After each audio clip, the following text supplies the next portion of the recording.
Powered by Arkansas, for Arkansas. This is Inside Arkansas Live. Hey, welcome into Inside Arkansas Live here on this beautiful day here in the great state of Arkansas. I'm your host, John Neighbors, alongside Curtis Wilkerson and Andrew Ellis, and appreciate each and every one of you for making us a part of your afternoon this afternoon, as it is a Thursday, folks, and we're going to have a lot of things to get into today. Of course, we'll continue to talk about the ongoing coaching search. We'll have that, as well as some other things going around in the SEC on the football and basketball side of things. We'll get to who our heavy hitters are in the world of sports, and of course, get into your chats and discuss all of the crazy nonsense that's going on in there. But fellas, it's Thursday, one day closer into the back half of the week and into the weekend. But how are the vibes here on this Thursday afternoon?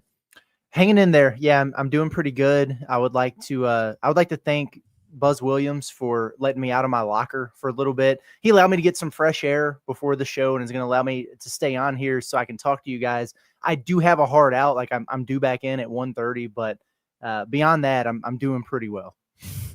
Well, good for you, man. I was tied it over because he gave me a little bribe from that Under Armour bag and gave me a little bit of a bribe. And so, I'm not going to say anything bad about Buzz Williams for a long time. But no, I'm doing good today. It's Thursday, as you guys know, the most underrated day of the week. And I'm excited to talk some football, talk some basketball. Had a good time talking baseball yesterday as well. We do it all around here. That's right. Which, by the way, Curtis, just from your overall assessment, how are the fans taking the news of the whole situation with Baba and everything? They're hanging in there.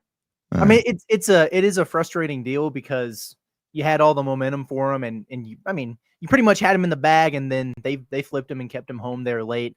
The interesting part about it, it's twofold. One, it's Buzz Williams, man. Like I very clearly said, and I still stand on it, John Calipari should never lose a recruiting battle to Buzz Williams. So, but he did, and Buzz kind of did exactly what Cal's been doing to folks for decades, which is come in the midnight hour and sweeten the pot and do whatever it takes to get his guys. So it stinks, but they've got a couple in hand already, and they're still on some really good players. I don't worry about John Calipari getting good basketball players to be on his roster, but I sure would have liked to have that one.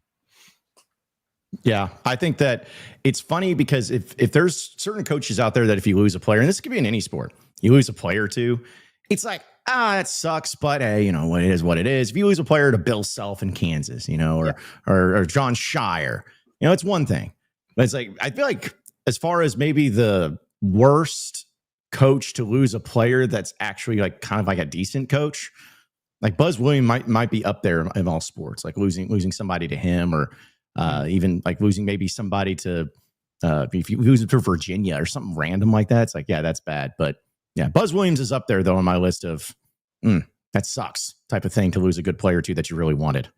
Well, especially because it's like, dude, I want to pull this up real quick because Michael's doing what he always does, and he's in here already. Baba's dad said he was never going to Arkansas. If you listen to anything Baba's dad said, then you would have thought he was going to every place and none of the places simultaneously. So frankly, I don't really give a damn at this point what he had to say.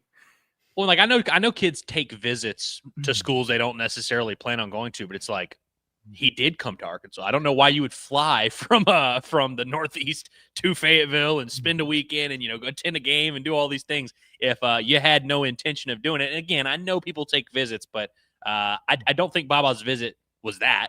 Yeah, that's very weird. The thing about the Buzz Williams thing is that if I'm a player, I'm like, Buzz Williams would not be in the top 150 of people I would want to play for unless I was a 5'11" guard that shoots 37% from the floor, in which case I would be like thrilled. I'd be like, hey, this is my kind of spot. Right. So I think that's what's tough about it is like Cal has that type of notion and narrative about him of like, hey, that's the guy. If you're a player, if you're a top player, you want to play for Cal. And Buzz has the exact opposite of that. So for a player that is a player that everyone wants to choose Buzz technically over Cal, it's like it's hard for our brains to process it. And so I'm with the fans. I mean, it's disappointing. And there was a lot of momentum, a lot of buzz, not that kind of buzz. And so, yeah, it is a tough one to swallow. But I'm with you, Curtis. I don't all of a sudden doubt whether or not John Calipari is going to be able to get good players to Arkansas, whether or not Arkansas, I mean, they're still going to end up having a good class just from the freshmen alone, and I'm sure they're going to do well in the transfer portal. But it does suck. It's just one you have to take on the chin. Yeah, and it's, going back to the whole thing is like you guys said, Cal's going to be fine. Arkansas is going to be fine. And no matter what happens, okay, yeah, he goes over there to Maryland. You know what more people are going to pay attention to and watch and enjoy? Arkansas and John Calipari more so than Maryland and Buzz Williams. I don't think anybody's going to be like, man, can't wait to tune in to watch Buzz Williams in Maryland. Nobody's saying that. Just saying. And did they win last night? Because they went to overtime with Mount St. Mary's. I don't know if they wound up winning or not. Anyway. I mean, it's. I'm going to go ahead and say they went to overtime, and I'm going to say they lost because they didn't shoot enough free throws and didn't get enough offensive rebounds, because that's literally all they ever do, it seems like. So, if Dennis Rodman was ever going to go through the high school ranks and everything, I think he'd be a great fit over there for Buzz Williams and in Maryland. So, but either way, onward and upward to get the better players here when it comes to that. Did they lose or win? What does that face on your face there, Curtis? They won. Okay. 95-90 overtime. What kind of team goes into like close wins over teams in the non-con? I've never seen anything like it. yeah. Who would do such a thing for that? So, but yeah, folks. Again, we'll talk about a lot. Last night, even basketball, like Arizona and UConn was a great game. Arizona gets a win, not top 5 matchup. So yeah, we're getting into the mix of a lot of things going on. And guys, I know we texted a little bit about it yesterday and talked a little bit about it at the show, because I know people are always fascinated about the ongoing coaching search and everything. But I want to give a shout out and give credit where credit is due. There was a report yesterday from our guy Andrew Hutchinson that Gus Malzahn interviewed for the Arkansas job. And I just, we don't have to do necessarily a making the case on this if we don't want to, but just, okay, your thoughts. Hutch is credible. We like Hutch. Hutch is a good guy. So assuming that that's all correct, what do you make of that? Not surprised that it happened, but no thanks. Is that the too long didn't read version, I guess? I don't know, a decade ago or something, sure. Hell, a cycle ago, even, maybe. Now, I don't know, man. Maybe not. So I just, I'm kind of surprised that we hadn't heard it more than yesterday. You know what I mean? Like, it just seems like that's been the immediate buzz. We can't stop saying buzz today. He's in our heads, guys. He's in our heads. But the Gus Malzahn thing, it's been like a tale as old as time for like the last 5 coaching searches or whatever. So I think the reason why we didn't hear so much about it this time around right away was because, well, why would you? Because it just doesn't make any sense. Like the ship has sailed, that time has passed, but now here we are. And I know with every name that comes off the board, or so-and-so's, he's out at Arkansas, or he's taking his name out of the running for all these, staying put at where he's at, every different guy. And you get closer and closer to actually having to look at that and go, something they're actually going to consider. And I just don't see it, but I'm not surprised that it happened.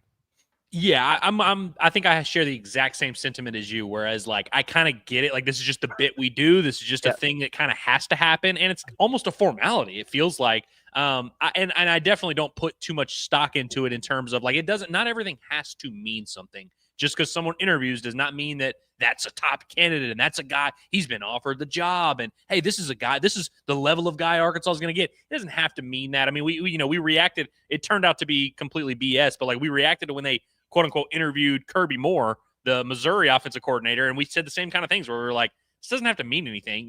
Sometimes you just got to make sure your lighting's good for your future interviews. You got to get your test questions out of the way and see how things work. And I'm not saying that's necessarily what's happening with Gus, but I do want people to understand, because I know that there's some people who follow Arkansas so closely and don't necessarily follow the big landscape of college football. And so to some, Gus seems like a very real thing, because they're just like, oh, I remember Gus Malzahn. He was, coaching at Arkansas, coached at Auburn, all this.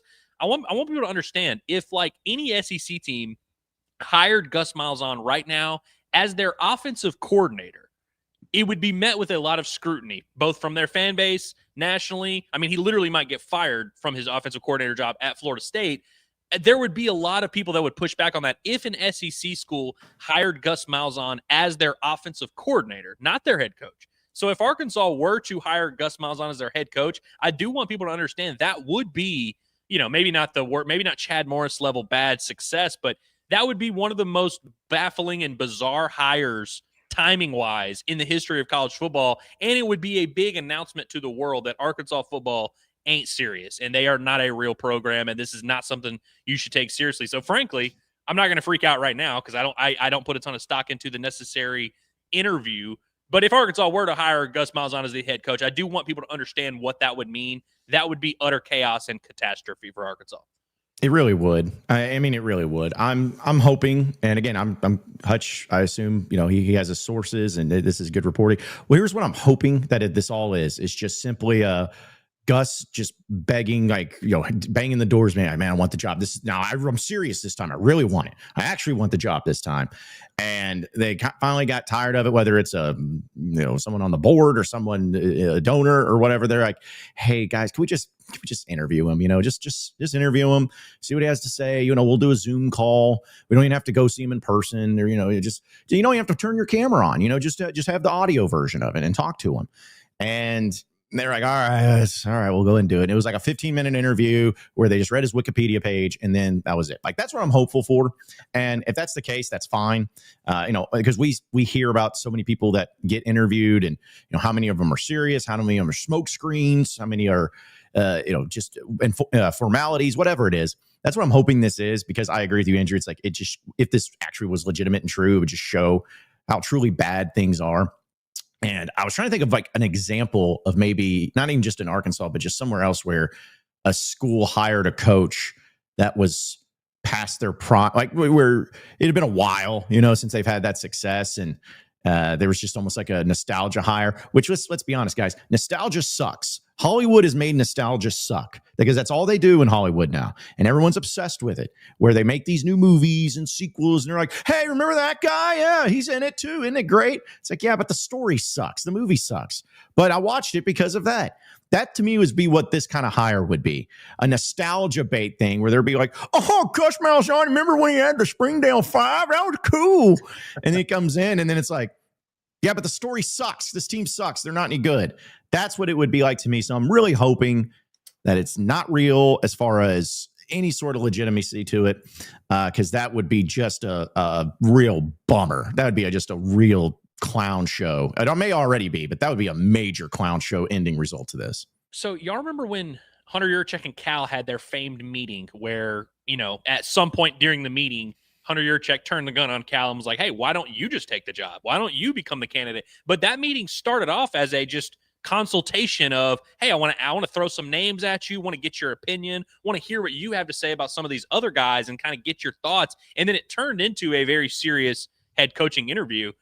I wonder if this is the exact opposite of, hey, we're going to bring you in for a head coach interview, but we really just want to, what are your thoughts on Rhett Lashley? You've been around him a lot. He's obviously a guy that learned under you. What are your thoughts on Eli Drinkwitz? I know he's a guy that learned under you. You've been around him a lot.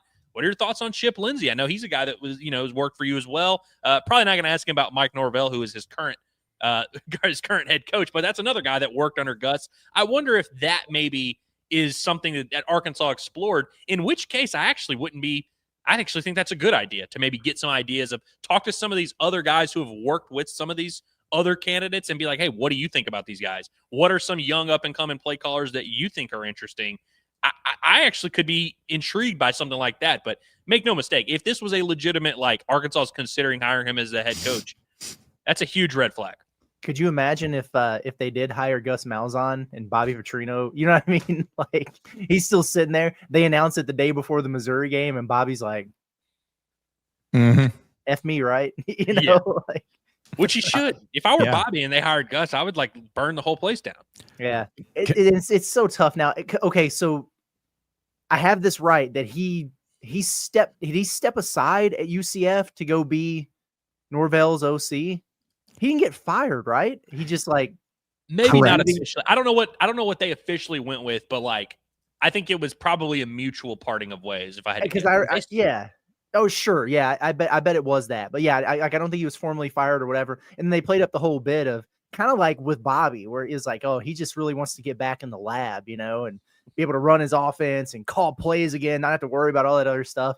And then you go do it for 1 year and you fell at Florida State, and that whole situation is getting ready to get burned down, and then then you upgrade your situation. That just seems completely bass backwards from what it should be. So yeah, according to the official story, he resigned as the head coach of UCF. So, but I agree. I think it was probably a mutual departing of ways there, because I think they lost 9 straight games to end the season in his final year as offensive coordinator. So KJ killed him. Yeah, well, that's a lot of people got fired there at UCF after the whole KJ debacle. But yeah, it was rough there too. And guys, hopefully it doesn't ever come down to this. But let me ask you, you mentioned Petrino. Would you rather have Malzahn or Petrino as your permanent head coach? Like if those were the options, man. Like I mean, I'm serious. Which Petrino because it's funnier. Petrino. Yeah, it's I think. And frankly, like I mean, actually, it would make more sense logistically. Of like he at least is the current head coach. I think that would be very lazy to just be like, yeah, we'll just hire this guy, but he's at least here. You know what I mean? And like, you know, you could at least do the case of, well, he's got a good offense, just get him a good defense. You know, but I would probably lean Petrino. Yeah, I cannot wait to see what folks on the Discord are saying about our conversation right now. Bobby versus Gus. What are we doing? Well, listen, Curtis, I'm glad you said that because I saw one of the first comments on the show today. I saw, and it was like, "Oh, we're interviewing Gus. Well, why don't we just hire Bobby?" Which, by the way, is a thought process we've seen a lot of fans do. Of, "Oh, this is what we're gonna do. Let's just hire Bobby." And so it's not a big deal because I don't believe either of those two guys are actual candidates for this job.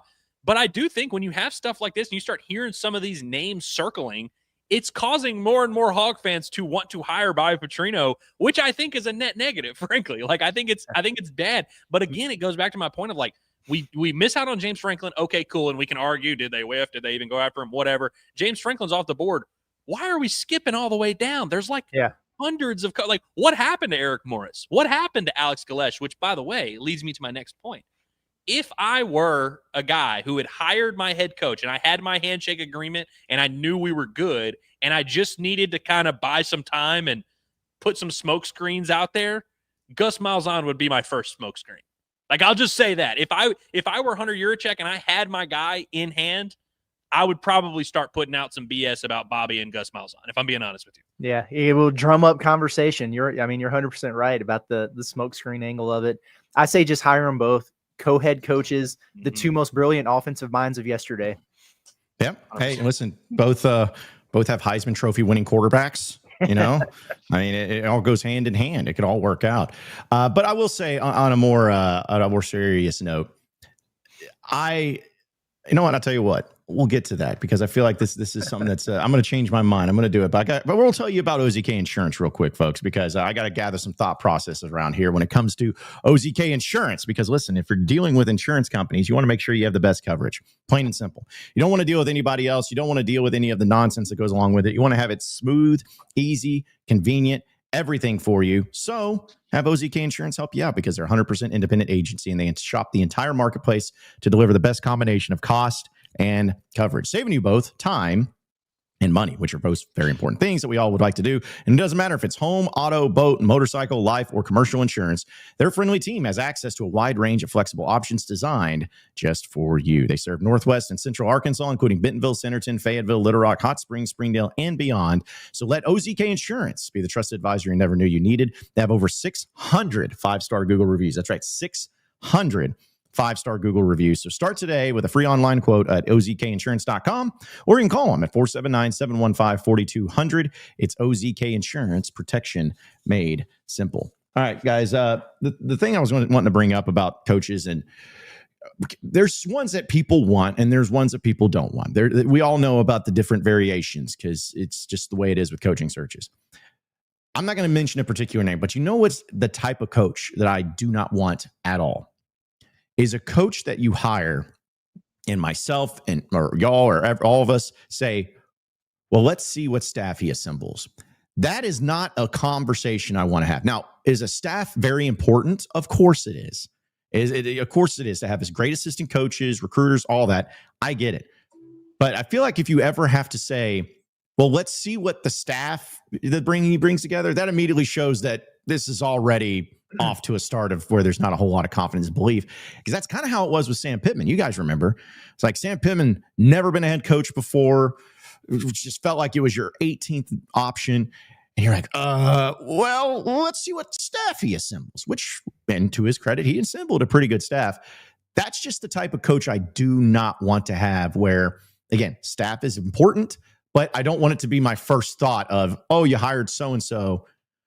Okay, well, let's see who he hires as an assistant staff. I'm with you on that one, especially if it winds up being like the way it was with Sam, where it's like, he better hire a great offensive and defensive coordinator. You know what I mean? Like if it's say it's one of these young up and comers, for example, if I'm thinking about ways we could do this where I would be okay with it, is I want this guy to be really good in his area of expertise and already have the recruiting chops. Like Alex Galesh, for example. People aren't going to be sweating his offense, and people are going to be probably pretty confident that he'd be able to recruit. I know he's had a lot of money relative to other schools in the American, but like he's recruiting Florida and he does a good job in there. But if somebody said, okay, then if you bring him in, as long as he gets a really good defensive coordinator, okay, fine. I'm good with that. He's got everything else covered there. But yeah, if it's someone that you have to bring in and you really have to sell it on, yeah, well, he's won some games at where he's at, but he's going to need a lot of experience around him, and yeah, he's going to have to get some sharks there in the recruiting world, because that's terrifying type stuff there. Another thing that always concerns me, and I know Chad Morris, there's a lot we can point to from his tenure and say that's bad, we should not do that. But I go back to when he brought over just the entire staff that he had then. I thought that was such a huge red flag. I think for me, the big thing is one, for Sam Pittman, it helped to have a guy in Barry Odom who had been a head coach before and been a head coach in the SEC before and had prepared for SEC offenses and kind of knew what that was like. And then, of course, Kendall Briles, his resume as an OC was pretty intact already. I think it's very important if you're getting someone like a Galesh, like a Morris, someone that is not currently coaching in the SEC, I think you pretty much have to have SEC guys on your staff that are at least familiar. And maybe they don't have to be immediately in the SEC, but it's like, preparing for an SEC football game, I would like at least a few of the guys on staff to have done that before, because it's like it is a completely different game. And I look back at Chad Morris and I'm like, how the hell did that guy possibly think that his staff, who had been like up and comers at SMU and were like really early in their careers when they got the SMU job, these guys are equipped to handle the SEC. And so I think staff is very interesting. But I'm with you, John, that it's like if that's the basis of why we're hiring you is the staff, then why are we hiring you? You know what I mean? Why don't we just hire that staff for someone else? Yeah, because I just don't understand like what would be the mindset to where, like, imagine that in any other. Let's take the great, exciting coaching hires that Arkansas has had in any sport. Like John Calipari got hired. We did not give a rip about if he was bringing in Kenny Payne or if he was bringing in Chuck Martin. Like, that would be nice in school, but we weren't sitting there being like, okay, great hire, but is he gonna bring in like some good assistants? Same thing with Muss even. Now, I don't remember anybody when Muss got hired. I was like, yeah, but who's he going to have as his assistants? Anytime you've done that, and I wish I could remember who it was that his name, and maybe you probably won't, but Google's down apparently right now for me. I don't know. Either way, doesn't matter. But when Stan Heath was the head coach, there was a guy, I think his name was Dan Hisfer, I think. Someone like that. But he was apparently like a head coach at South Alabama or something like that. And everyone was like, man, well, hey, this guy's got head coaching experience. You got to bring it in. And I remember the reason being, he's like, well, because, Stan Heath wasn't the most proven guy. So that is always what it comes down to. And it usually just doesn't work out to where if you got to rely on having great assistants or waiting and seeing to give your idea if it's a good coaching hire on the assistants, then it's not a good coaching hire. Then it's not a one that's going to get excited. It may work out because let's be honest. I mean, the Sam Pittman experiment, say what you want about him, but it certainly was not as disastrous as it could have been if you just would have, crossed it all out and say like, hey, by the way, Arkansas, coming off of your worst 3-year stretch in the program history, you're going to hire a guy that's never been a head coach before. Everyone will be like, well, okay, so this is going to be terrible. It wasn't that bad. But the point is, you'll give them a chance. You just don't want to go down that road. You just don't want to deal with that. And I just don't want to have it. It would be pretty cool to have a coach to where he's obviously a very good developer and molder of, players and young men, but also he could kind of have that coaching tree of like, oh, wow, his assistants learned under him and now they're in line to get these good jobs and everything. You like that when it starts branching out. There are also those coaches who have that assistant like you're talking about. That guy leaves and takes another job, and then immediately people are like, oh, it's going to fall apart. Mm-hmm. He lost his guy. It's going to fall apart over there. So, yeah, that's what you want to avoid.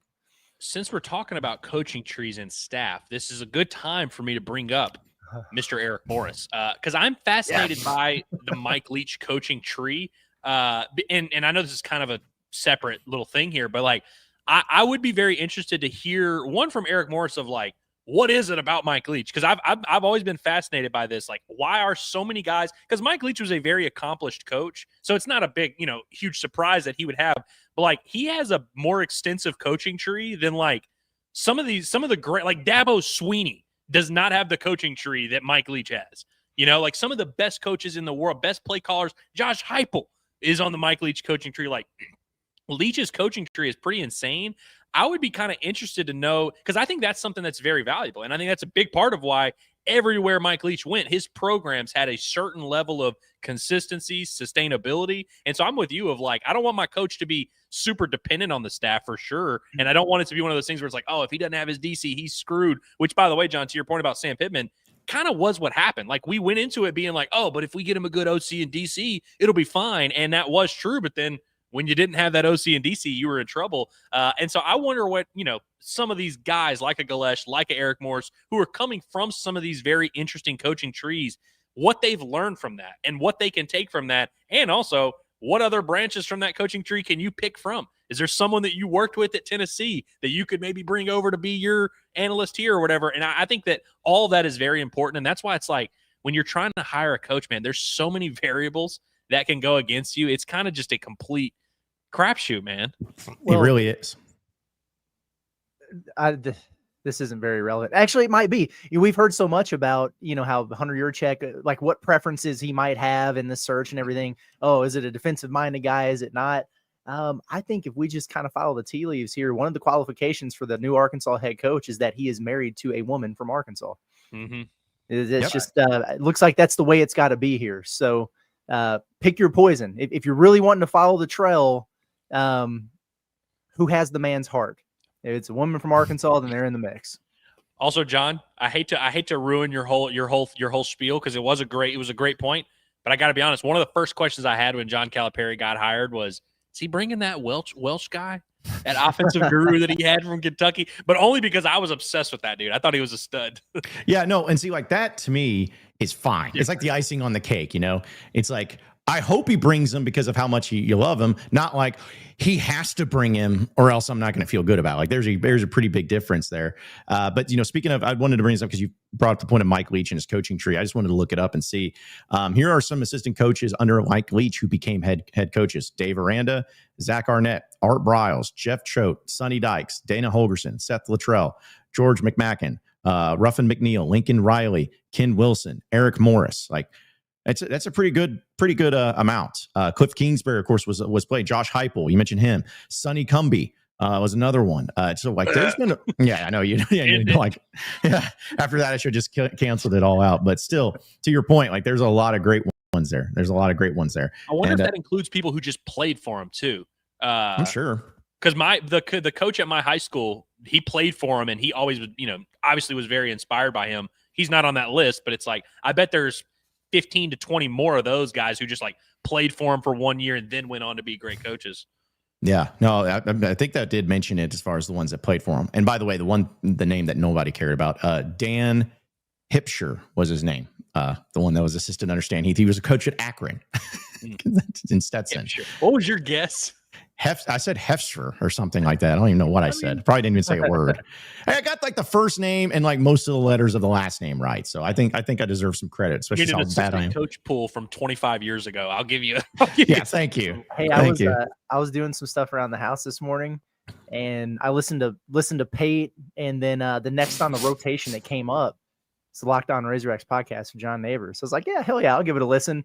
And he tried to say boosters and donors at the same time, and he basically said boosters. I was hoping nobody heard that. It was hilarious, man. It's probably the one time, like, Curtis, you've listened to like Locked On in a while too, and it happened to be that one where, because no, it's even worse than that. I ended up saying that what I was about to switch the letters where there was going to be boners and doosters, and I'm like.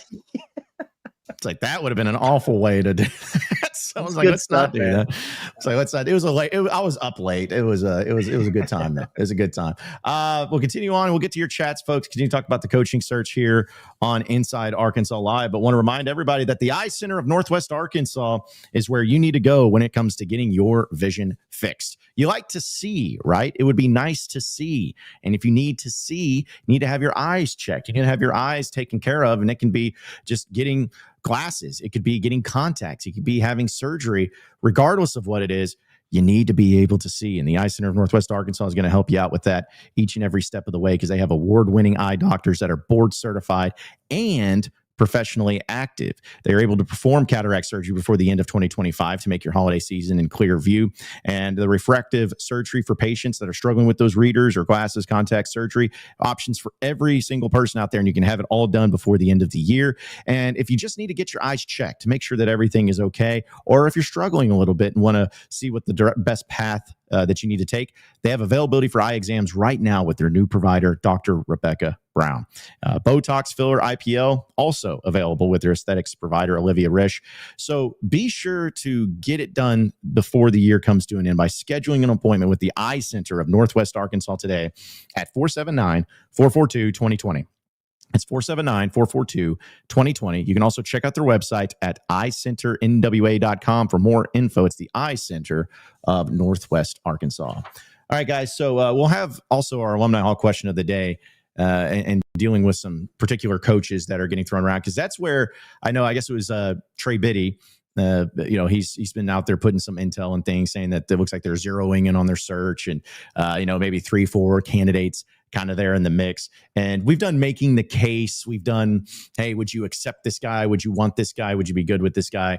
Well, just as far as some 4 names that got thrown around, it kind of made me lead to our Alumni Hall question of the day today, which is if you had to choose between these 4 coaches as the next head coach of Arkansas, who would it be? Now, again, no one understand that question. That's why I capitalized if you had to choose, because everyone was sitting there in the comments being like, Bobby! It's like, no, that's not what I was talking about. So Alex Golish, Ryan Silverfield, PJ Fleck, Eric Morris, just those 4. And if you had the choice of those 4 guys, I know we've talked about it, made a case for all 4 of them. If those were the 4 options, do you have one that just sets itself apart? Because it feels like to me, those guys are kind of even a little bit, maybe in the same vein, but just which direction would you go if you had to go to one of those? Which one of these is not like the other? I would go Golesh as my number 1, but I don't think it's there's not a huge separation there for me. Golesh, then Morris, a gap, and then Fleck and Silverfield is where I'd be personally. Okay. So for a long time, I have viewed Golesh as my number 1. Not my number 1 like overall, but like in this group of 5 tier or whatever, like he's been the guy that I like.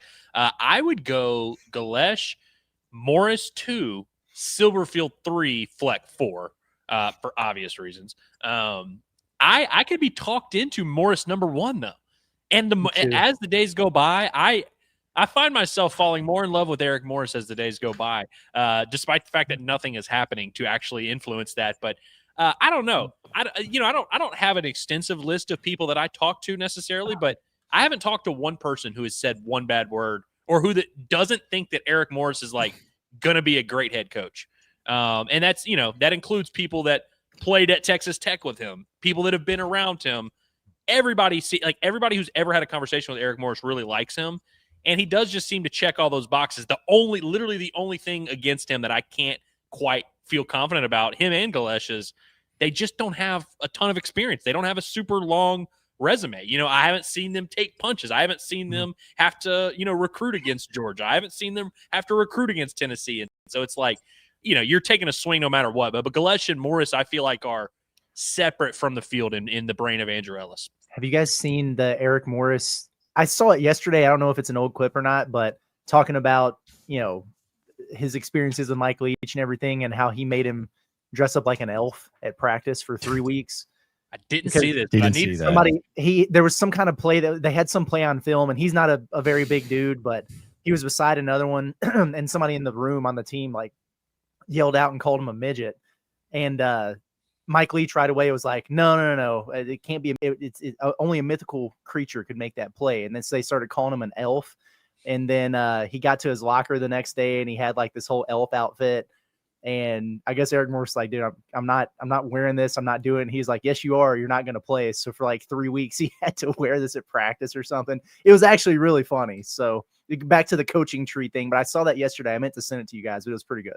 Also, just a gentle reminder that, Eric Morris, you mentioned he's not a big guy. If you see the pictures of him when he was playing at Texas Tech, he looks literally like Wes Welker, who also played with him at Texas Tech and was there. I'm just like, I can't imagine like what was going on with like Mike Leach. He's just going into these Big 12 games with a 5'8" white guy and a 5'9" white guy. And he's just like, let's get these dudes the ball and let's cook. Well, I also felt that way with Mike Leach and his quarterbacks. I feel like none of his quarterbacks were like big dudes. Oh, yeah. They're just like 6'1" Baker Mayfield type size players out there, like Graham Harrell or I don't know how big Cliff Kingsbury is, but something to that extent. But yeah, just kind of he had a type. He had a type of quarterback and a type of offense, and it worked. And it worked at a high level, no matter where he was at. So.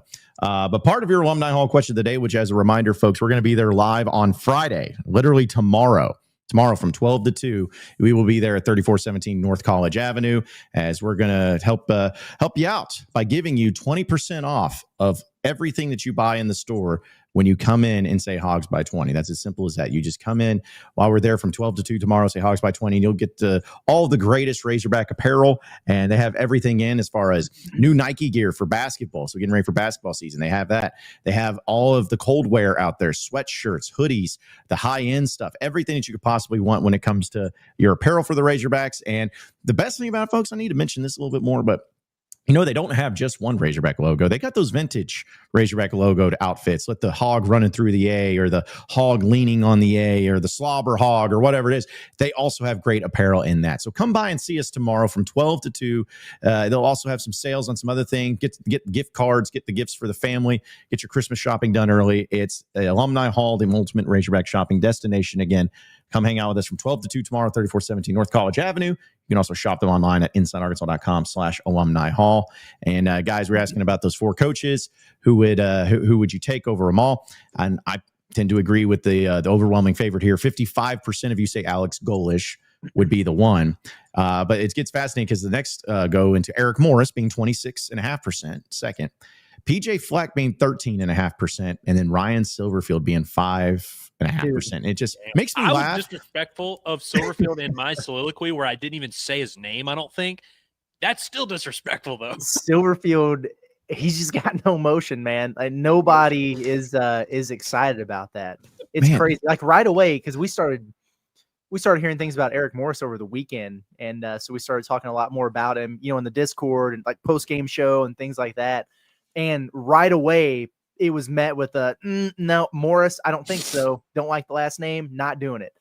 But as the days have gone by here, people are starting to come around to it. I think people are probably starting to do some research and learn more about him as a candidate and everything.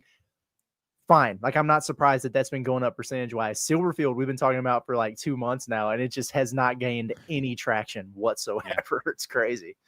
Oh, and it's like, I am not sitting here saying I want Silverfield. He'd be a great coach, anything like that. I just think it's interesting that of all the names, I feel like of people that have been anti, his might be the most. And it's just odd to me. Again, not saying he'd be a great coach, not saying I want him or anything, but just the fact that there are more people that would want PJ Fleck over him, like, is just craziness to me. I feel like there'd probably be people that want Malzahn over Ryan Silverfield. I'm just, again, not saying he's this great electric coach, but he's also not this trash coach that just has zero chance of being successful. It's weird.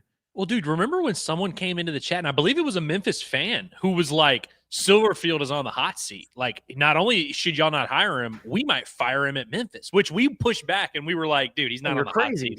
Like he's not going to get fired. And obviously, like, that was a dramatic example there. But it's like, I have thought about that a lot of like, even people in Memphis do not view Ryan Silverfield like, oh yeah, this dude's dude was right about that. Yeah.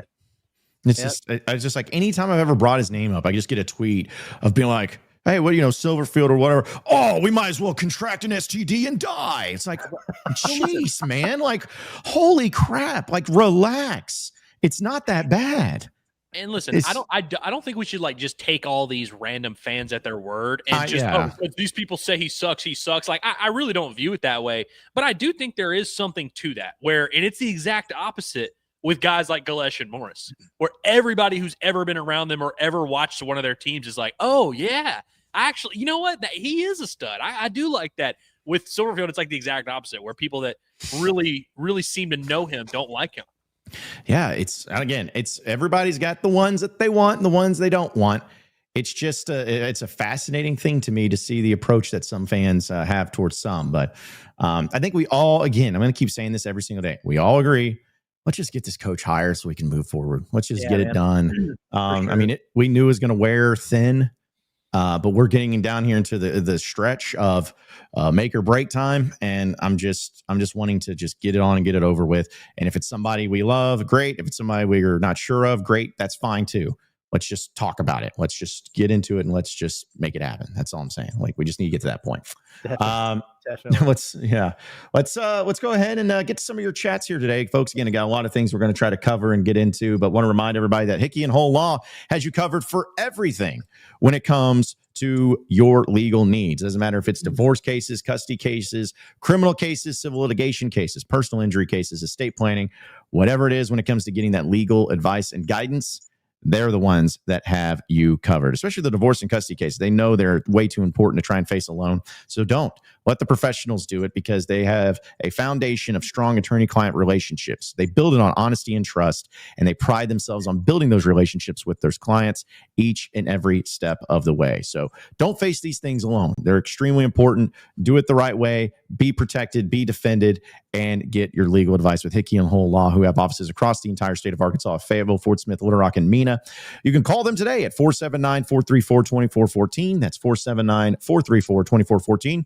Or you can check out their website. Just visit hickeyandhole.com. Scan that QR code right there on your screen as well. It's Hickey and Hole Law. Things are about to get better.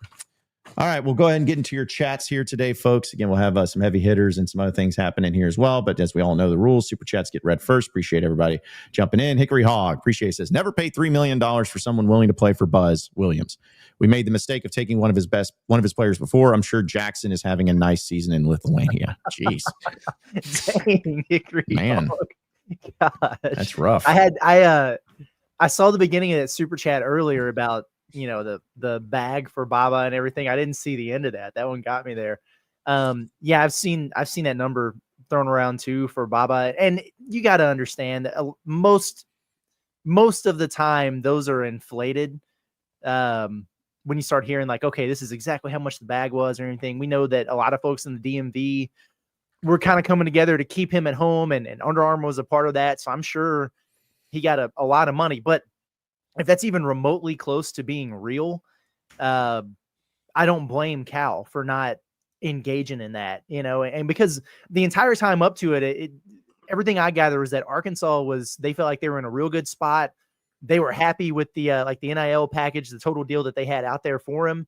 And if they needed to, play the game a little bit, they were ready and willing to do that. And that's why I said flat out, I wasn't worried about that. But if they were giving him $3 million for a 16-year-old kid, I know he's really talented, but like an underclassman and super skinny, and he might be great, but Cal doesn't do that. He's talked about that with his roster over and over and over, where no, I'm not going to pay one guy 40% of my budget. We're going to have a short rotation, 8-9 guys are all going to be making about the same, and they're going to be taken care of. But he's pretty adamant about that. So there's a difference because I know a lot of the conversation has been, well, but Cal doesn't engage in bidding wars. Well, why doesn't Cal engage in bidding wars? No, it's not that. He's just not going to go crazy and completely overpay and, waste half of his, payroll or whatever on one guy just that way he gets him. That's not how he operates. So if that was the case and they up the bag like that, I don't blame him one bit for not participating. Yeah, I always, anytime, a recruit chooses someone over someone else, it always is framed as, hey, they whiffed, they missed out. And like, we can fully accept that. Like, for right now, we'll just gladly accept those circumstances. Okay, Arkansas whiffed on him.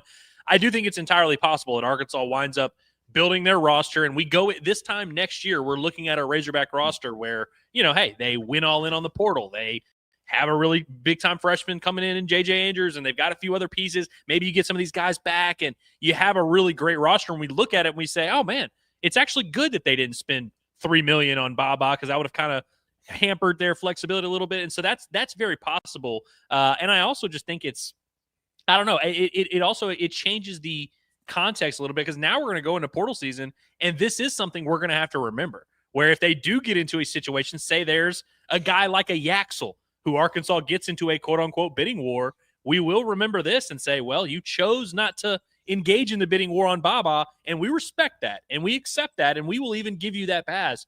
But now here we are, it's portal season. We need us a 4. Like let's go out there and let's pay for them. And so it's like, it's not the end of the world, but it can become the end of the world if you keep doing this and you keep saying, oh, well, I'm not going to engage. Well, I'm not going to engage in that bidding war. It's like, well, then you're going to end up with Malik Ewan. I'm terrified of ending up with Malik Ewan again. But yeah, was kind of going through the mental gymnastics on the pod this morning of like, what are they going to need? Because, you know, Cal is just not the guy that's going to go get 5 transfers. He's just not going to do it. But with not getting Baba, now you're like, okay, you better hope you get Mika Muranen or, you know, maybe another guy reclasses or whatever.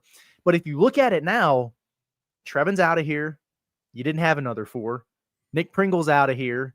Are you real excited about bringing Malik Ewan back? I mean, you know, it's a lot of basketball left to be played or whatever, but they might legitimately need to go get a starting 4, a backup 4, a starting center, a backup center, and they don't have a point guard yet for next year. So are you going to try to bring DJ back? Are you going to get somebody in the recruiting class? Like there's a lot they have to figure out. I think they're going to get a couple more freshmen before it's all said and done here, and that will answer some of those questions. But he's going to be put in a really interesting spot, John Calipari is, because he's been very open about how he feels about the portal, where all this is headed. He doesn't like taking a bunch of transfers, but I'm looking at it and I'm thinking, unless you pull a rabbit out of your hat with some retention, you might not really have a choice, or he's going to go dipping into international waters or something. It's going to be interesting to see.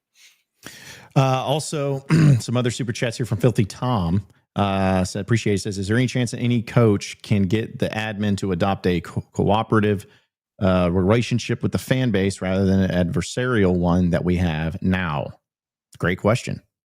That is a really good question, because it does kind of feel that way, doesn't it? And it does. I'm not saying I always take things to basketball. I know we're talking about football here, but like, this is not me taking a shot at John Calipari in any way, but I will say, I think Eric Musselman is a great example of that.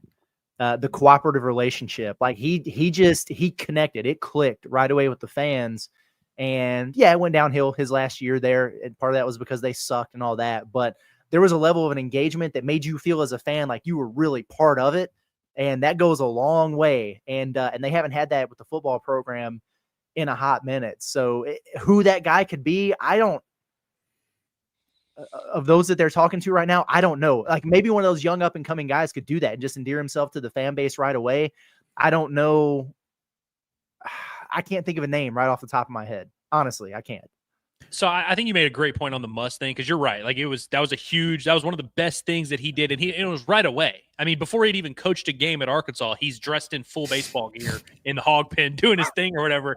He was very good about that. But do you remember what was the one thing? Anytime Must would put out these videos, there was a criticism of it. People would say, "Well, this feels a little forced. You know, this feels a little inauthentic. This feels a little whatever." So there is a balance there of it has to be somewhat organic.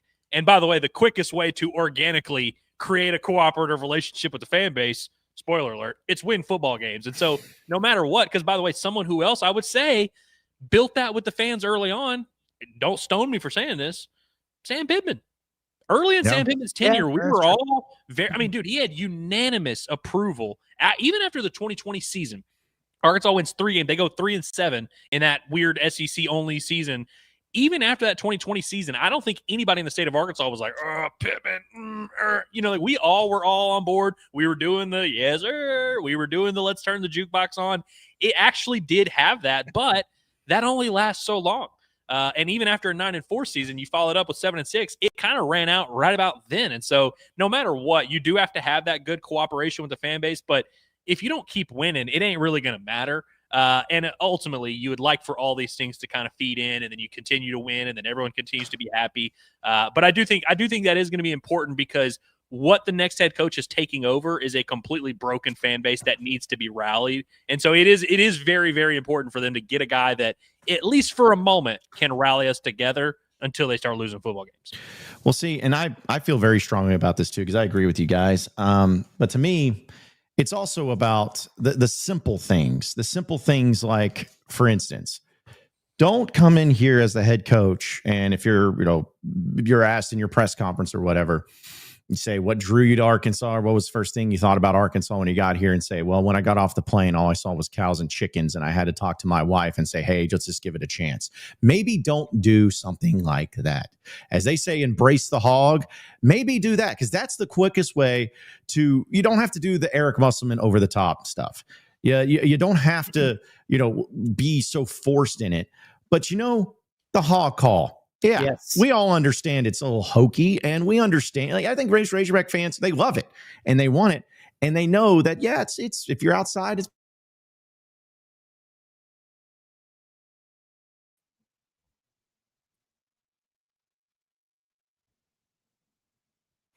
What's happening? What is happening right now? I can hear everyone. It's not my fault. Can everybody hear me? Happen? So I really thought I was like, dude, this is just a classic. My internet's going out. Thank God that's not what this is. Dude, what in the world was that? Cameron, what'd you do? Yo. Hey, bring me back. Dude, what is happening? StreamYard.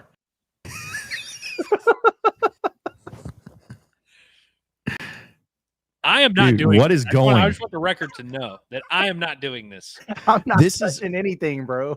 This is insanity. All right. We can be heard. We're in the spots. That was wild. I know. We might be moving again. I really thought my internet was just going out. Well, I thought the same too. I was like, well, this is new. But dude, what is going on? Why does it keep removing like nobody else but me and Curtis? And then we have to do this again. This is insanity. Can we even be heard right now? I think we can be heard, right? Sure. Let us know if you can hear us, because if you can hear us, we'll just keep rolling, honestly. Hey. I'm just going to do this from here on out. This is going to work. I'm here troubleshooting on the fly. Holy crap. Go ahead and get Cameron in here. We'll just bring Cameron in here. We'll just pretend like this is I tried to do that, and then this is what happens. So, and then it goes away. What in the hell is going on? Okay, so now we just can't touch anything. Don't touch anything the rest of the show. I'm not touching anything. But then again, I don't touch anything, and then that's when me and Curtis go away after a few seconds. So okay. So we just have to be talking every single second. It's like Zoom where it goes to whoever's talking. We just have to talk the whole time. This was everyone seeing us like disappear and reappear and all that though? I know so. Everybody's like, hey, we can hear you, and then they can see us now, but that was wild. I never ever have experienced that in my life. I don't know. And I was making such a great point, and I was going to make an even a better point, and that's all right. I'm not touching anything. The hog call. Very important. Very important. Lean all the way in. Lean all the way into the hog call. Maybe that's what happened is I started saying some stuff that people didn't like and just started taking us out. But yes, lean into the hog call. Jesus Christ. This is so stupid, man. Like, I literally don't know what to do. I'm going to keep it right here until we can keep going. And Cameron, you're not allowed in because last time I do that. So this is. I am no longer mad about the random audio crashes on some streams. This is nuts, dude. This is insanity. We got some sort of gremlin in here. Someone says that we didn't even disappear. Well, let's just leave it as it is. And then and if it does it again, we'll just do audio only and we'll just keep talking. Yeah. I guess we'll just call it because you may or may not get to hear us, or get to see us, but you will get to hear us. Yeah, that's right. I hate this. Okay. Anyways, hog call's important. Keep doing that. And you need to make sure that whatever it is that you guys end up doing, whoever the coach is, to say how much you love the Razorbacks, to say how much you love every part about the Razorbacks, to say how much you love the Razorback mascot. You go in there and you do the fight song and you meet with fans and you put the hat on, you put stuff on social media, you run out there and you start, yelling out for video stuff of like some cool stuff like that. Like just do all those things. Just do all of those things and make it happen. That's what needs to be the case. But just do not come in and be awkward, have awkwardness happen, be, kind of like uncomfortable when it comes to all that. Because here's the deal. If you take the Arkansas job, you know what Arkansas is about. You know what they do. Just do it. Just embrace it. And then Hawks Plus can put together a video afterwards of behind the scenes, like they did with Cal of calling the Hogs.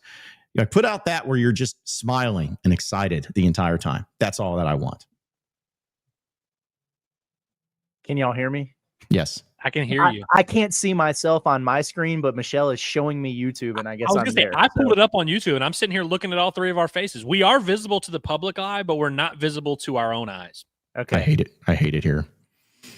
So that's why people are laughing at us, because it looks like pretty much nothing is happening, and we're tripping balls, and everybody's like, "What's wrong with y'all?" Okay. Fair enough. I cannot wait to cut this clip and then just like look at us like freaking out and nothing's like changing. Yeah. Like that is wild. Let me just say about the hog call. I will credit. Remember how irritated people were that John Calipari didn't call the Hogs in his opening press conference or whatever. Now every time he's at Sassy's or wherever they do the show, he does it. And he's like he does it. He's like, okay, I know this is a necessary evil, but he still hasn't leaned like all the way into it. Muss would go crazy, and he'd take his shirt off and do it, and maybe you need somebody like that to just get a little bit wacky with it.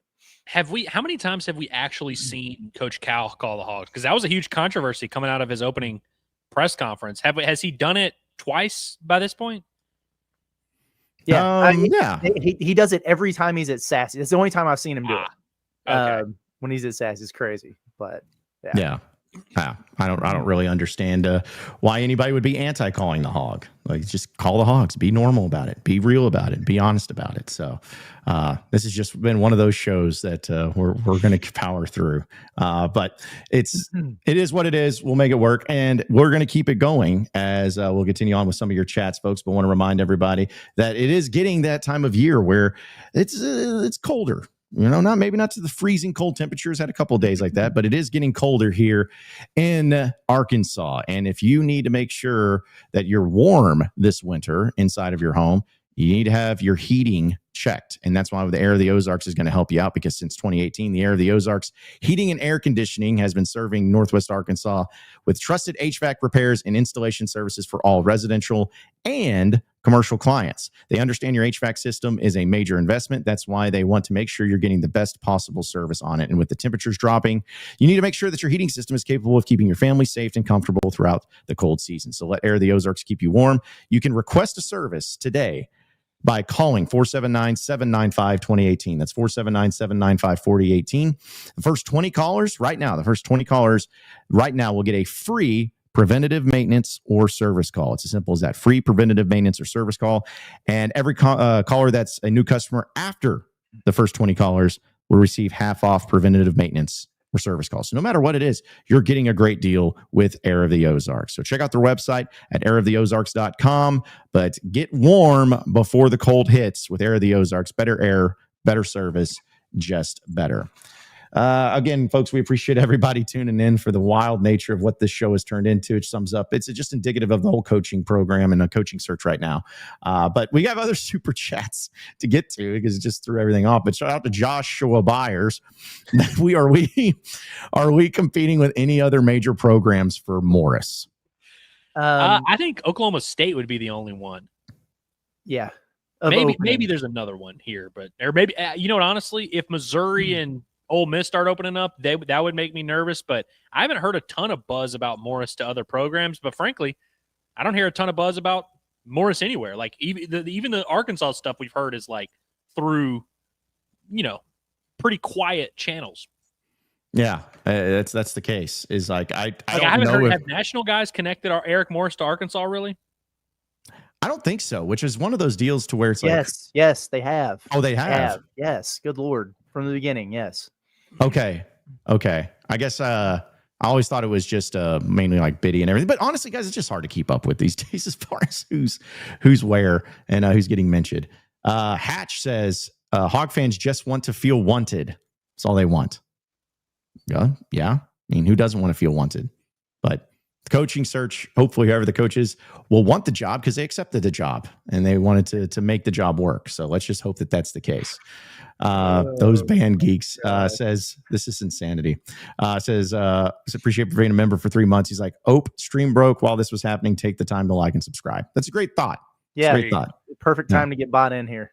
Yeah. Cause I mean, who wouldn't want to, buy into it all while we're just, going crazy here with our technology. Also, Nep just said, I enjoyed Curtis's dance.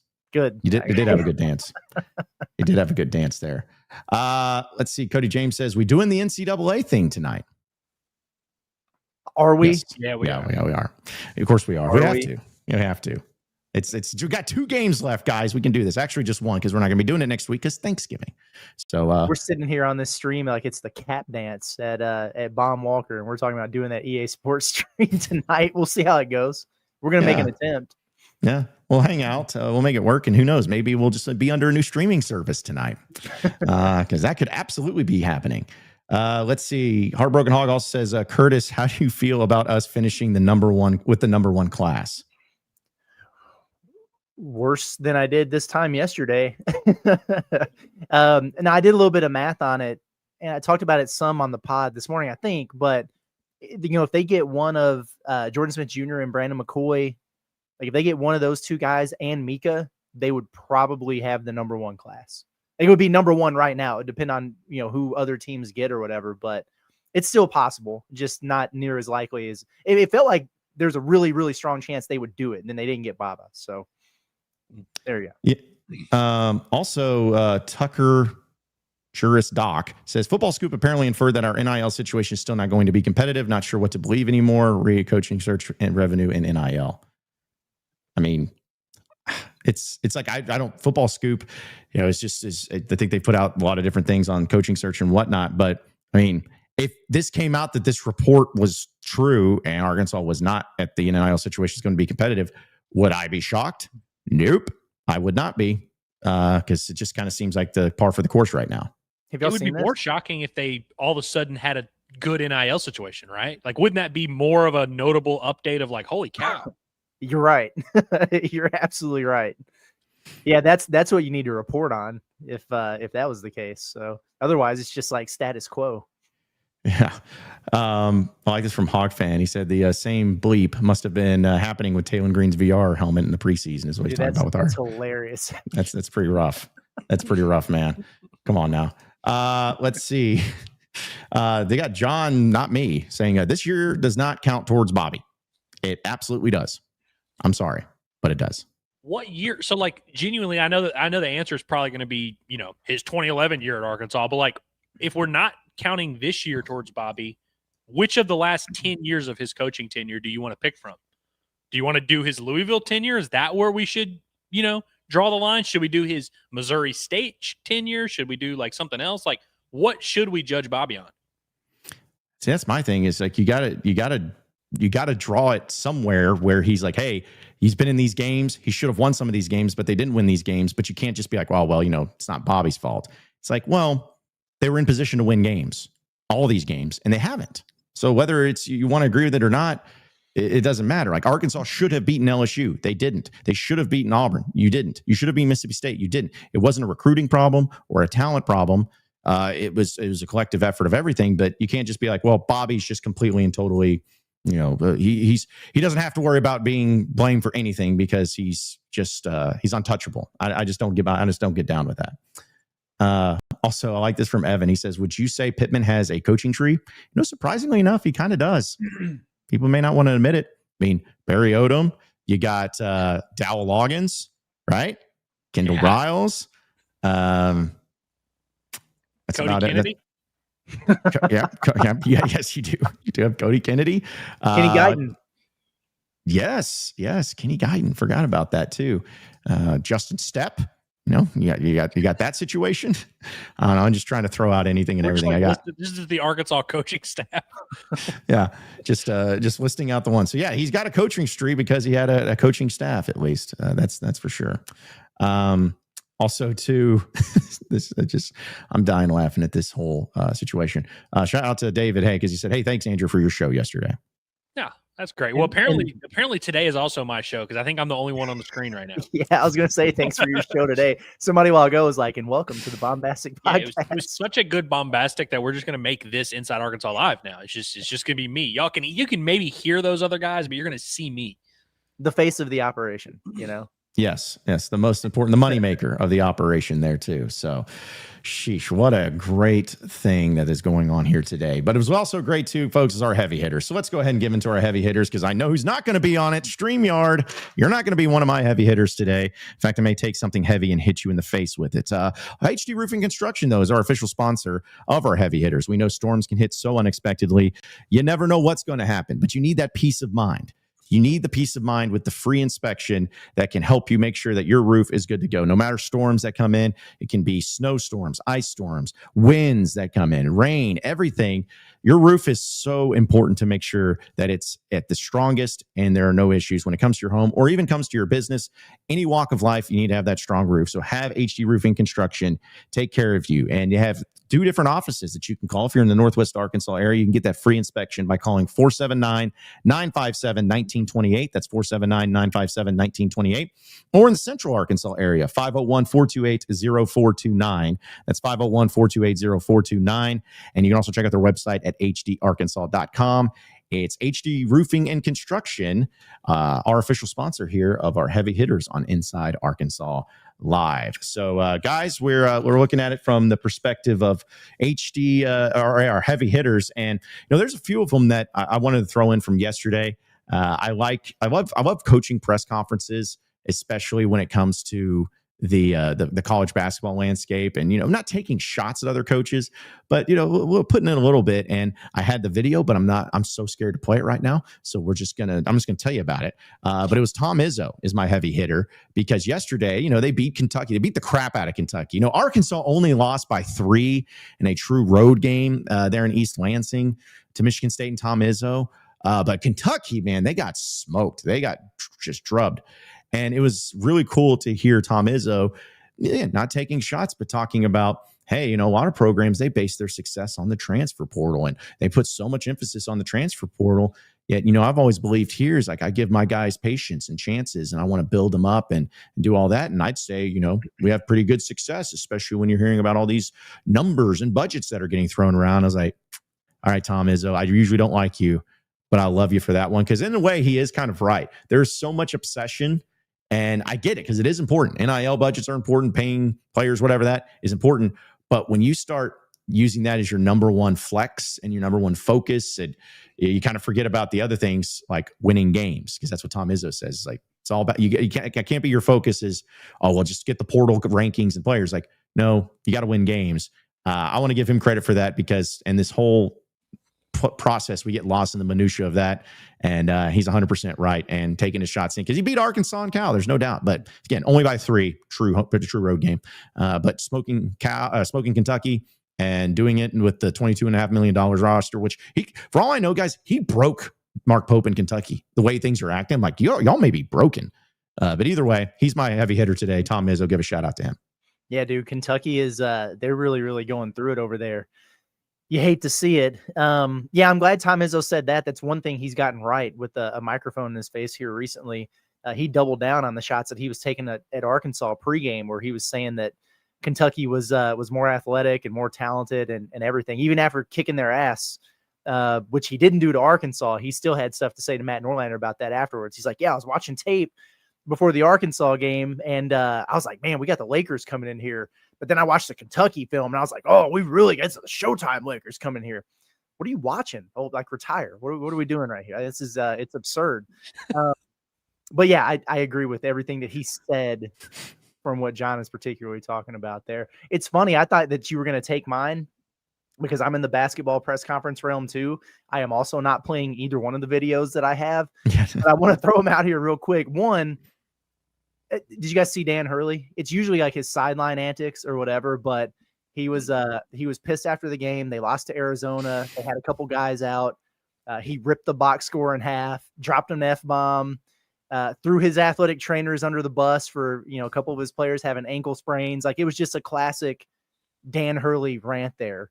The other one that I found it interesting, and this ticks me off because I did want to play it.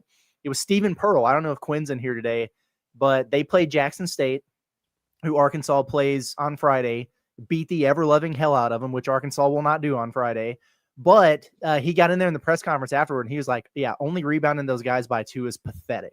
He's like, it's pathetic. They're the worst rebounding team in the country. And he's like teeing off on his guys about it, and he's looking at the box score while he's doing it, and he's like, well, we actually only missed 7 shots in the second half. So that really actually it's not that bad. There weren't that many opportunities for rebounds. So it was hilarious. And I wanted to play it and just say, okay, so, if Arkansas beats these dudes by 22 and they're Rudy pooing around, and then we're on the post-game show Friday, irritated about it, and people are mad at us, go look at what everyone else is doing to them. Like, Arkansas really needs to smack these dudes around. And Stephen Pearl was not happy about the rebounding afterwards. It was pretty funny. I thought that was a funny clip. I like the Stephen Pearl one. So y'all both went with some basketball stuff.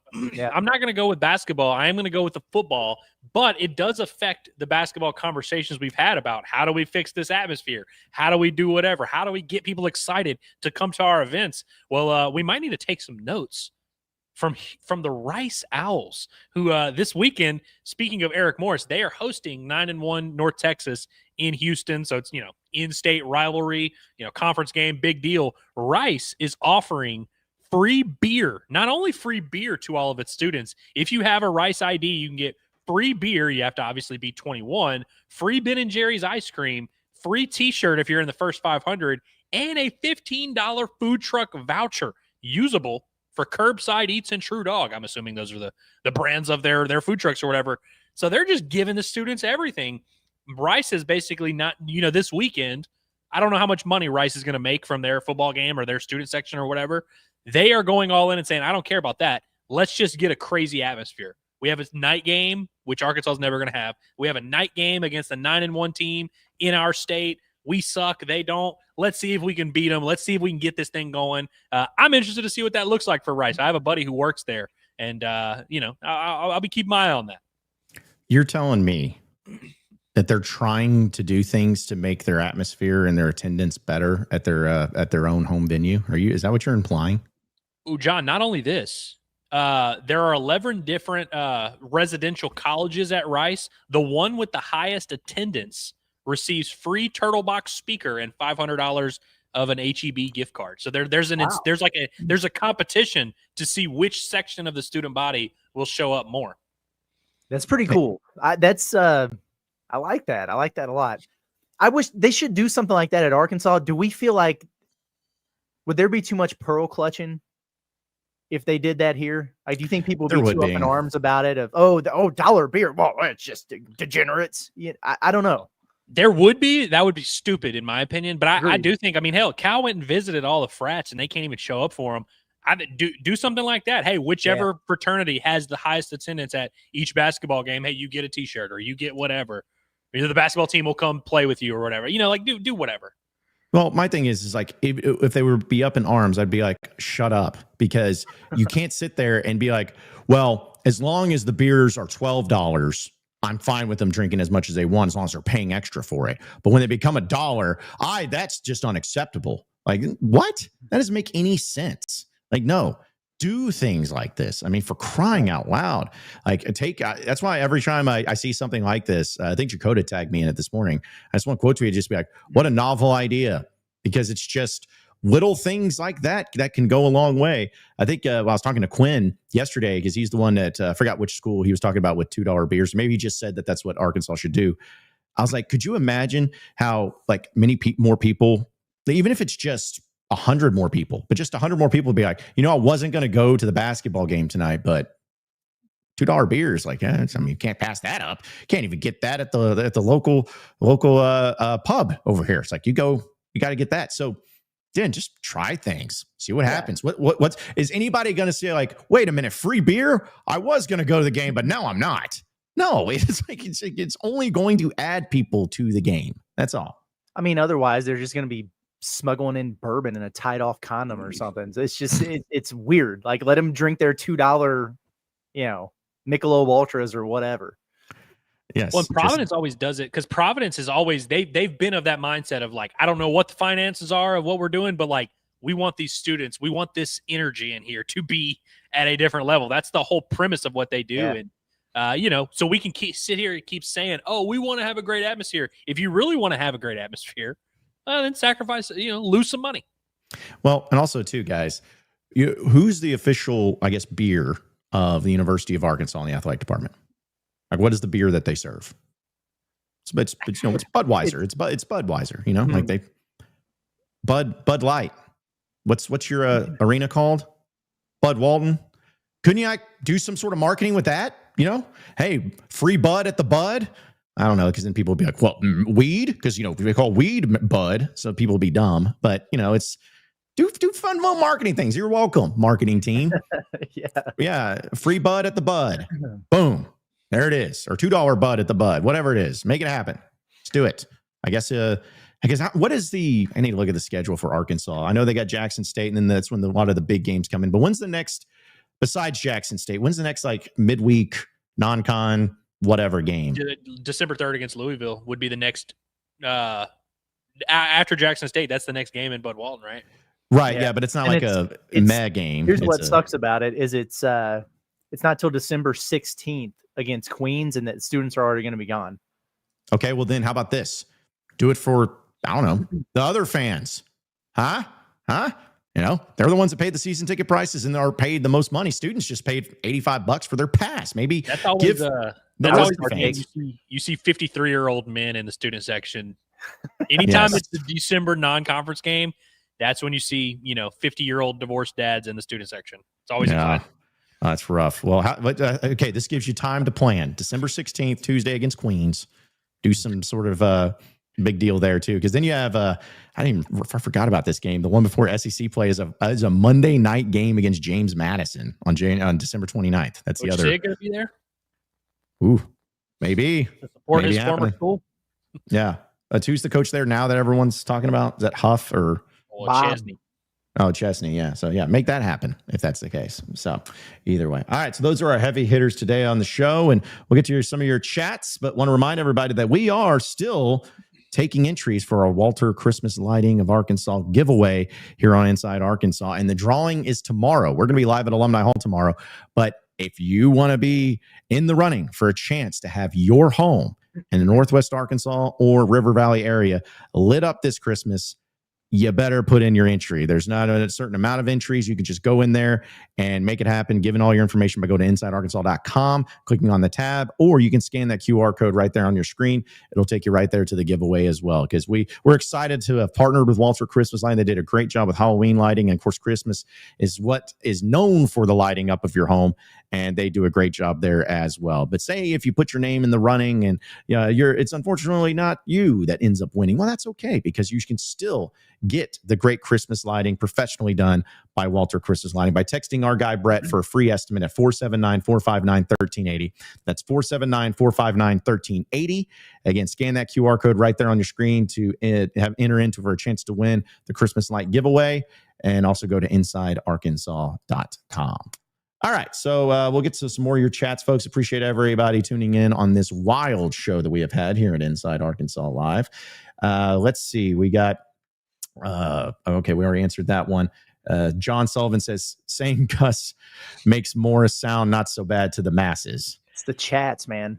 By the way, this is a great point, though, that, and it's kind of the point I was making earlier of like, if I had a handshake agreement with a coach, Gus is who I would leak out. I don't know if that's necessarily the thought process, but I don't think that's the craziest premise in the world. No, I don't think so. In fact, sorry, folks, we're not pulling up your chats anymore. We're just going to read them. I don't want to risk it. Just saying.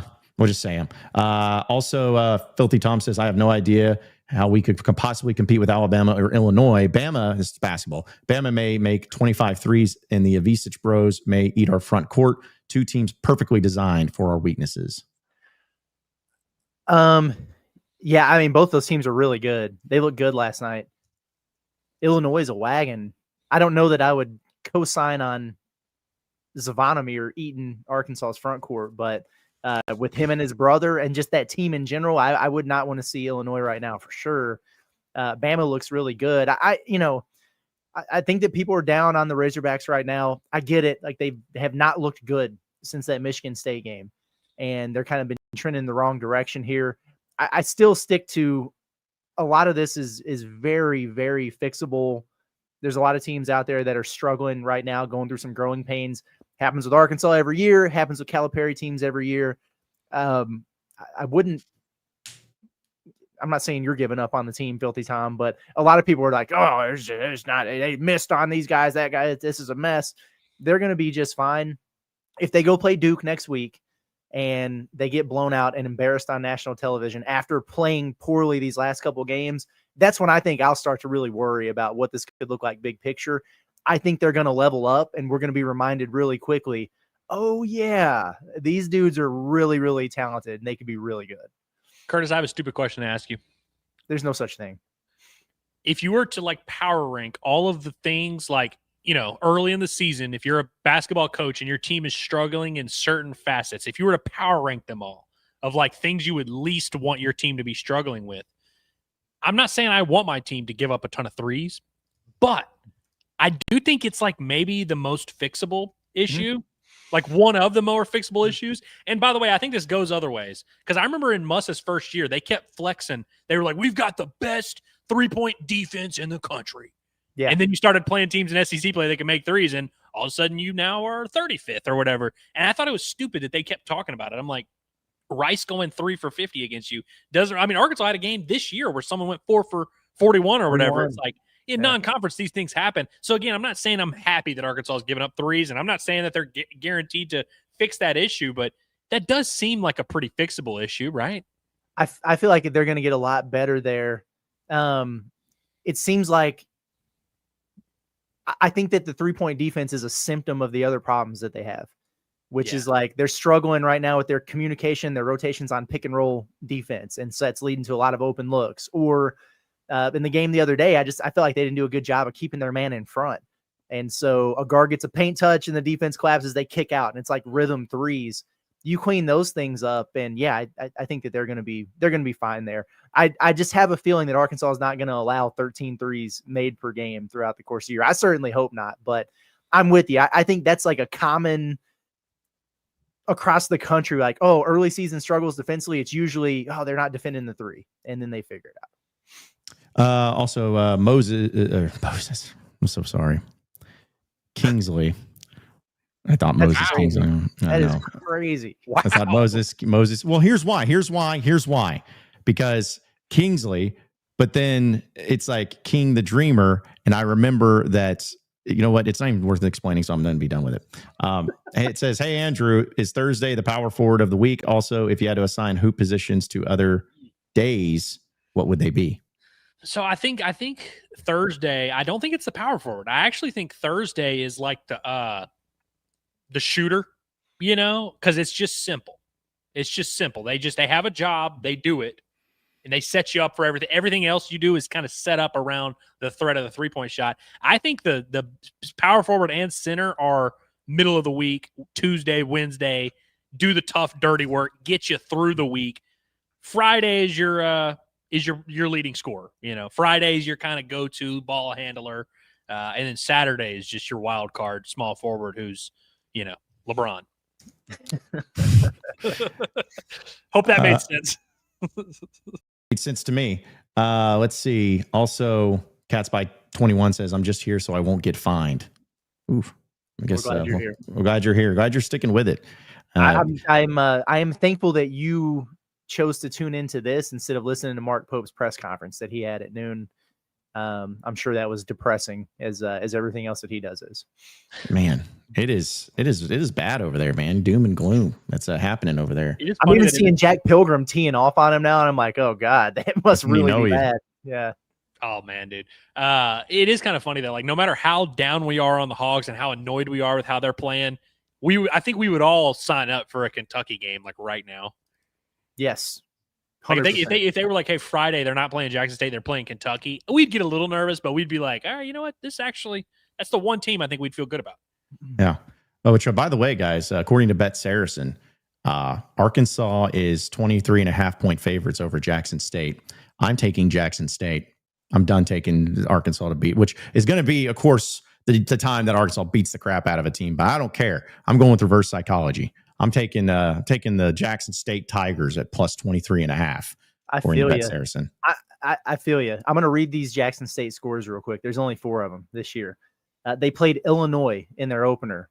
They lost 113-55. They played Louisville in their second game. They lost 106-70. They played Louisiana Tech in their third game. They lost 68-51. They played Auburn last night. They lost 112-66. So bet the over, which is 155.5 points, by the way, is the over. So yeah. And they should win 101-55 at worst, but we know how this is going to go. So maybe what I do, Jackson State plus 23.5, but the over. Surely that ends up hitting. So Mo Williams, the head coach, is like the Mo Williams. He's wearing the the jacket or whatever. Wow. Okay. Yeah. Keep an eye on his outfit this weekend. Who knows what he'll be coaching in? And by the way, they do suck. Yeah, they're not good. Yeah. Again, can't wait for the game to not go like we all want it to, because that's what's just going to end up happening. So, yeah, I saw that. And if you want to do money line, if you're thinking that this is the time the Arkansas finally gets caught, plus 2,000 for Jackson State to win in the money line. So, for this. By the way, how can people not acknowledge LeBron's legacy when Mo Williams made an NBA All-Star game playing next to LeBron James? The guy you're about to see in a jean jacket coaching tomorrow night at Bud Walton Arena played in the NBA All-Star game because he was friends with LeBron. I mean, come on. I mean, that's just, you can't put a price on associations and being able to be connected with people like that to just be able to put you on an NBA All-Star team. So I did forget about that because I kept thinking it was somebody else, but no, it was Mo Williams. There's a lot of random ones. Did that Ilgauskas guy ever make one? Y'all remember Big Z? Probably. The original Big Z? One. Yeah. He had to have made one, man. Yeah. That was back when I was actually somewhat of a LeBron fan, when his first stint at Cleveland, when he took a team of those jokers to the finals. I'm like, I don't care what they did. Like, that alone is worth something. It's like like Mo Williams and Big Z. I think Anderson Varejao was like a rookie or something like that, getting serious minutes. It just was, that was disgusting.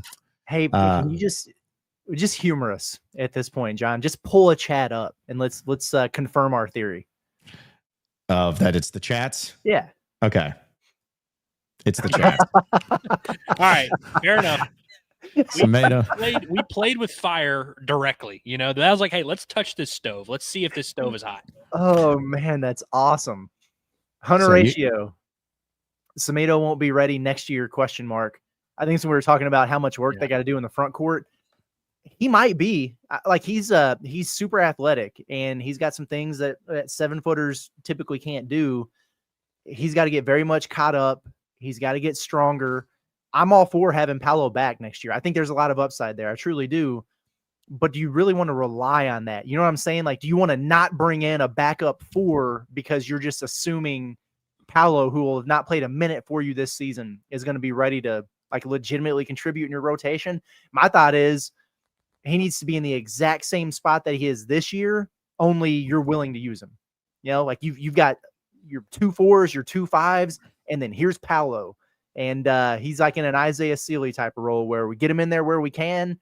And if somebody goes down or we got foul trouble, then great. Now we can use him and see if he has a breakout. But I don't know how you could, quote unquote, redshirt a kid like this. And then you're competing for Final Fours or whatever. And you're just like, yeah, he's just going to play. He's in the mix. I don't know about that one. I was going to say, we also probably would like know about that. Like if by the time portal season happens, like you said, if both those guys obviously are going to play 0 minutes, Paolo literally going to play 0, they will have an idea though. You know, February, they're going to be practicing. They're going to be doing whatever. If by February, March, it's like, oh dang, Paolo's like really starting to bother some guys. He's starting to defend some shots. Man, this guy, he's really taking some strides. Well, then maybe they'll go into portal season with that in mind. But I'm with you that like, as things currently stand, you cannot be building your roster this spring with that in mind of like, oh yeah, that's our backup 4.